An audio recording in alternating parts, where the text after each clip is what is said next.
October 27, 2023. 2:43 a.m.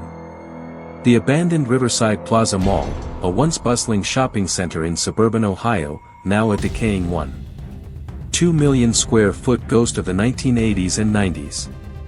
Camera 14, mounted above the main atrium, shows the silent food court and the long central walkway lined with shuttered stores. The emergency lights cast a sickly pale glow across faded tile floors and dusty escalators. For nearly a minute, nothing moves. Then, without any power connected, the massive central escalator suddenly jerks to life. Its metal steps begin climbing upward with a loud mechanical groan that echoes through the empty mall. At the same time, the opposite escalator starts descending. A few seconds later, the fountain in the food court begins spraying water even though the pumps were disconnected years ago. The sounds are unmistakable. Something had just turned the dead mall back on. Background and location: 2 to 7 o'clock. Riverside Plaza Mall opened in 1986 and was once the heart of suburban life in this part of Ohio. It had over 120 stores, a large food court, 2 movie theaters, and was packed every weekend. But after the rise of online shopping and newer malls, it slowly died. The last store closed in 2018, and the entire complex was officially abandoned. Since then, the mall has become a dangerous, decaying labyrinth of broken glass, collapsing ceilings, water damage, and dark corridors. Only a basic security system with 18 cameras remained active, mostly to deter scrap metal thieves and urban explorers. A single night guard was hired to monitor the feeds from a small trailer parked near the main entrance. That guard was Daniel Brooks, a 46-year-old realistic Caucasian man, average height, stocky build, short brown hair with noticeable graying, tired and serious face with a neatly trimmed beard. He wore a standard dark gray security uniform with reflective stripes and a company badge on his chest. He always carried a powerful industrial flashlight and a surveillance tablet connected to the central system. Daniel had been working this lonely night shift for 5 weeks. He described the job as peaceful and quiet. He would soon discover how wrong he was. First strange event, 7 to 11 o'clock, at 2:43 a.m., Daniel was sitting in the security trailer drinking coffee when multiple motion alerts started flooding the monitors. He quickly switched to camera 14, the main atrium.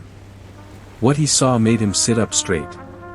Both escalators were running, one going up, one going down, even though the entire mall had no electricity to those sections. The fountain in the food court was spraying water in steady arcs. The sound of the escalator steps echoed loudly through the empty building. Daniel grabbed his industrial flashlight and tablet, muttered, "You've got to be kidding me," and headed toward the main entrance. He entered the mall at 2:47 a.m. The moment his boots stepped onto the faded tile floor of the atrium, the escalators suddenly stopped. The fountain went silent. Everything became deathly quiet again. Daniel walked slowly through the vast atrium, his flashlight beam cutting through the thick dust and darkness. His voice is heard on the body camera audio, "All right, what the hell is going on in here?" He checked the main power panels near the escalators. They were still locked, rusted, and clearly disconnected. No breakers had been flipped. As Daniel stood there confused, sweeping his light across the silent escalators, camera 14 captured something he never saw with his own eyes. A faint figure, a woman in an old 1990s style coat and shopping bags in her hands, appeared at the top of the now stationary escalator. She stood completely still for several seconds, looking down toward Daniel, before slowly walking out of frame into the dark upper level. Daniel felt the temperature drop sharply around him. The air grew ice cold. He didn't know why yet. But the camera had already seen her. This was only the beginning. Daniel Brooks stood frozen in the main atrium of the abandoned Riverside Plaza Mall at 2:49 a.m. His industrial flashlight beam trembled slightly as he swept it across the now silent escalators and the dry fountain. The loud mechanical groan and splashing water had stopped the instant he stepped inside.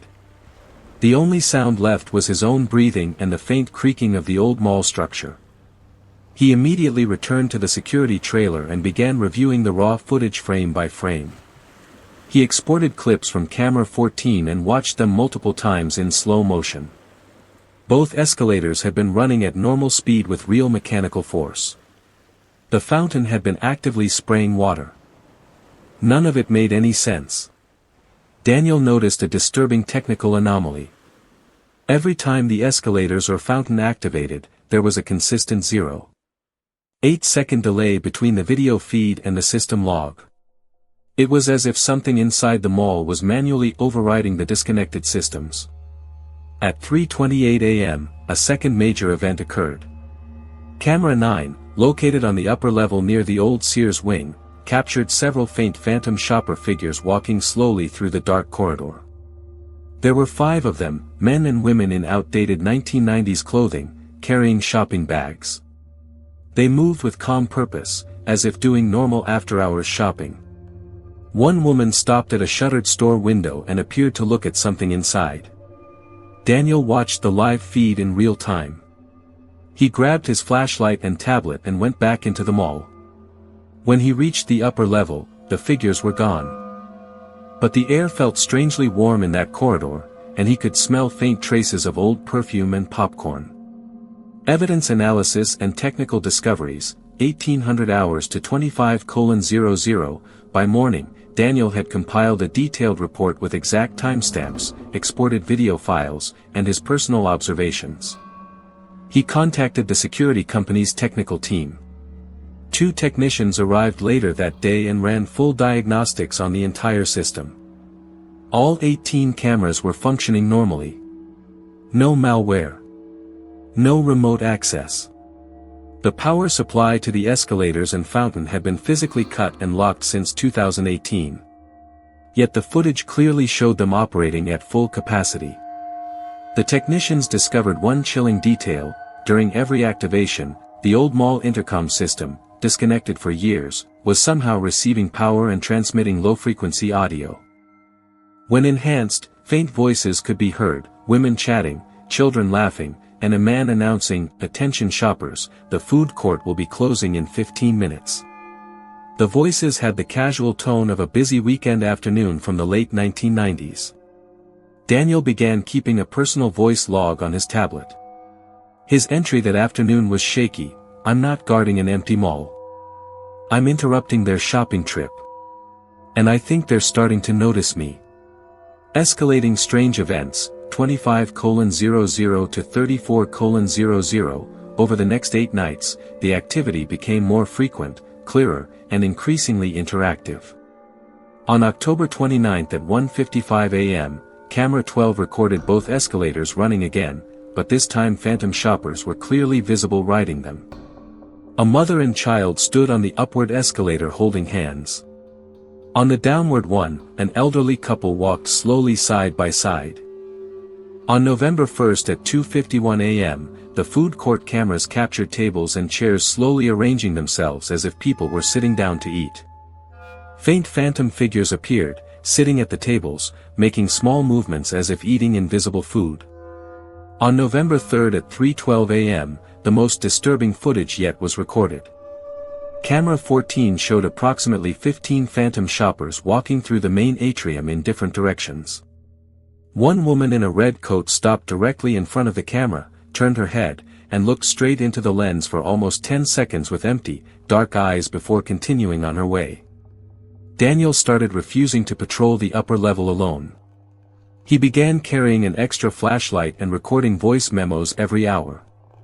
In one recording from November 4, his voice is clearly nervous: "They're not just walking around. They're shopping. Buying things that aren't there. And they keep getting closer every night." By November 5, the phenomena had become clearly responsive to Daniel's presence. When he stayed inside the trailer, the activity remained mild. The moment he entered the mall, the escalators would start, the fountain would turn on, and the phantom shoppers would appear much closer to his location. Further escalation, 34:00 to 40:00, On November 6 at 2:37 a.m., Daniel was doing a patrol through the main atrium when every emergency light on the upper level suddenly turned on at full brightness. The old mall PA system crackled to life with a loud static burst. A cheerful female voice came through, sounding exactly like an old mall announcement from the 1990s. "Attention shoppers, Riverside Plaza will be closing in 10 minutes. Please make your final purchases. Thank you for shopping with us." Immediately after the announcement, the escalators started running again and more phantom shoppers appeared, this time walking directly toward Daniel's position. One man in a leather jacket stopped only 20 feet away from him, tilted his head, and stared. Daniel backed away slowly, never turning his back. As he reached the main entrance, the overhead camera captured one final detail: the woman in the red coat standing at the top of the escalator, watching him leave. That night, in his final log entry before the events reached their peak, Daniel said with a trembling voice, "I thought I was guarding a dead mall. But the mall isn't dead. The shoppers never left. And I think they're getting tired of me being here after closing time." The night of November 8, 2023 became the most disturbing and well-documented night in the history of the abandoned Riverside Plaza Mall. At 1:58 a.m., every single one of the 18 cameras inside the mall activated simultaneously. Daniel Brooks was in the security trailer when the monitors lit up with multiple red alerts. He watched in disbelief as the entire mall came alive again, but this time it felt organized and purposeful. Both central escalators started running at normal speed. The food court fountain began spraying water in steady arcs. Store shutters that had been locked for years rattled as if someone was trying to open them from inside. The old mall PA system crackled to life with soft background music, an instrumental version of a 1990s pop song. Daniel counted at least 30 phantom shopper figures appearing across the different levels. Men, women, and children in outdated 90s clothing walked through the corridors carrying shopping bags, looking into shuttered store windows, and riding the escalators. Some even appeared to be talking to each other. The activity was no longer random. It looked exactly like a normal busy evening at the mall just before closing time. At 2:12 a.m., Daniel made the decision to go inside one last time. He grabbed his industrial flashlight and tablet and entered through the main entrance. The moment his boots hit the faded tile floor of the atrium, the background music from the PA system grew louder. He walked slowly toward the central escalators. Phantom shoppers passed by him on both sides, some so close he could almost feel the air move. A little girl in a pink jacket ran past him laughing, followed by her mother who glanced at Daniel with empty eyes before continuing on her way. Major discovery and technical breakthrough, 50:00 to 57:00. Later that night, back in the trailer, Daniel made a critical discovery while reviewing the raw footage. He isolated the audio from the old mall intercom and enhanced it using basic forensic software on his tablet. What he heard was unmistakable. The voices were real conversations from the mall's past. He could hear mothers calling their children, teenagers laughing, and store employees announcing sales. One voice repeatedly said, "Riverside Plaza will be closing in 10 minutes. Please make your way to the exits." Then came the most chilling moment. During the final PA announcement, a calm female voice said clearly, "Attention shoppers, we have one visitor who stayed after closing. Please be polite." Daniel realized with growing horror that the phantom shoppers were aware of him. They knew he was there every night. They knew he was interrupting their routine. He cross-checked old newspaper archives and mall records. Between 1994 and 2001, several people had died inside Riverside Plaza Mall, a heart attack in the food court, a child who got separated and later found deceased, and 2 employees killed in a late-night maintenance accident on the escalators. The mall hadn't just been haunted by random ghosts. It was still open for business after hours. Climax and the final night, 57:00 to 1 hour and 5 minutes, on November 9, Daniel decided he couldn't continue. He stayed inside the mall for the entire shift, determined to document everything or force the activity to stop. At 2:41 a.m., the activity reached its terrifying peak. All the lights on both levels turned on at full brightness. The escalators ran at high speed. The PA system played cheerful 90s mall music at full volume. Dozens of phantom shoppers filled the atrium and corridors, walking in every direction as if it was a normal busy night. Then the music suddenly stopped. The PA system crackled and a friendly but firm female voice announced, "Attention all shoppers. The mall is now closed. Please make your way to the exits. Thank you for shopping at Riverside Plaza." Immediately after the announcement, every phantom shopper stopped walking and turned their heads in unison toward Daniel. The woman in the red coat from previous night stepped forward from the crowd and stood only 15 feet away from him. She tilted her head and stared directly into his eyes. Daniel started backing toward the main entrance. As he moved, the phantom shoppers began walking slowly toward him, surrounding him from all sides. Their movements were calm but deliberate. At 2:58 a.m., all 18 cameras lost signal for 112 seconds, the longest blackout yet. When the feeds returned, Daniel was seen running out of the main entrance, breathing heavily, his uniform soaked with sweat. Behind him, the escalators were still running and the fountain was spraying water. The phantom shoppers had returned to their normal movements as if nothing had happened. But one final detail was captured on camera 3 near the entrance. The woman in the red coat stood at the top of the escalator, watching Daniel leave. She raised her hand and gave a slow, polite wave, the kind a store employee might give to a customer leaving after closing. Unresolved mystery ending, 1 hour and 5 minutes to 1 hour and 10 minutes, Daniel Brooks resigned the very next morning. He refused to return to the mall even to collect his final paycheck. In his last official statement, he said, "I thought I was guarding an empty building. But that mall was never empty. The shoppers never left. They're still shopping, and they don't want anyone staying after closing time." The security company eventually disabled most of the cameras due to repeated system failures. However, a few remote monitors are still active. To this day, late-night operators occasionally report sudden activity, escalators running by themselves, the fountain turning on, and faint figures walking through the dark corridors of Riverside Plaza Mall. The abandoned mall still stands in suburban Ohio, a decaying monument to a lost era, filled with broken glass, water damage, and something that refuses to accept that the stores have closed forever. Some urban explorers who have sneaked inside claim to hear distant laughter, the sound of escalators running, and the faint voice over the PA system politely announcing that the mall will be closing soon. Riverside Plaza Mall is still open after hours.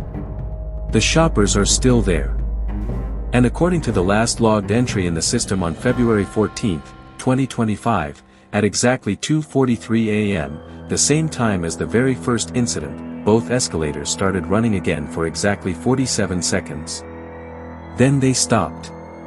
The mall is still waiting for its last customers to finish